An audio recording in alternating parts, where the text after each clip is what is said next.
Hi, I am Vishwa from Vishwa beauty parlour ઘાટોડા Ahmedabad. So હું airbrush makeup કરવાની છું અને એકલો એરબ્રશ મેકઅપને એરબ્રશ સાથે સાથે હું લોંગ લાસ્ટિંગ મેકઅપ ચેલેન્જ કરવાની છું. સો લોંગ લાસ્ટિંગ મેકઅપ માટે હું ટેમ્પટુ કંપનીનો મેકઅપ યુઝ કરું છું.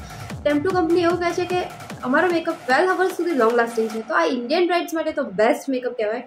સો આજે આ મેકઅપનો 12 અવર્સ વેર કરવાની છું અને તમને રિવ્યૂ આપવાની છું. ક્રીમ બેઝ મોઇશ્ચરાઇઝર યુઝ કરું છું. પીએસસીનો એક્વા ગ્રીપ પ્રાઇમર યુઝ કરું છું, જે મેકઅપને લોંગ લાસ્ટિંગ અને વોટરપ્રૂફ કરે છે. કરેક્શન માટે એલેગલનું ઓરેન્જ કરેક્ટર યુઝ કરું છું. મેકઅપ સ્ટુડિયોના કન્સીલરથી કરેક્શન ન્યુટ્રલાઇઝ કરું છું. હવે એર્ગનમાં 3 to 4 ડ્રોપ્સ લિક્વિડ ફાઉન્ડેશન નાખું છું.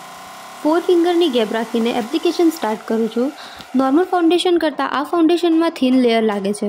મેં મારી સ્કિન ટોનનું પરફેક્ટ ફાઉન્ડેશન યુઝ કર્યું છે. સો તમને વિડીયોમાં કદાચ એનું લેયર વિઝિબલ ના થાય, પણ તમને ગ્લો દેખાશે બિકોઝ એરબ્રશ મેકઅપ ગ્લોસી લુક આપે છે. એર્ગનથી જ ફેસ કોન્ટોર કરું છું. લાઇટ પિંક બ્લશ એપ્લાય કરું છું. હાઇલાઇટર યુઝ કરું છું.